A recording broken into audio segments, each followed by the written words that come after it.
निराश हुनुहुन्छ, जीवनका कतिपय अप्ठ्यारा कुराहरूलाई लिएर, कतिपय समस्याहरूलाई देखेर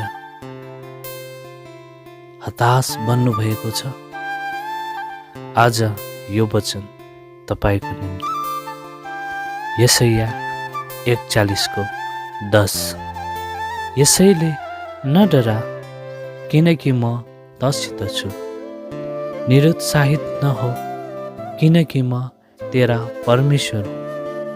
म तँलाई बलियो बनाउनेछु, म तँलाई सहायता गर्नेछु।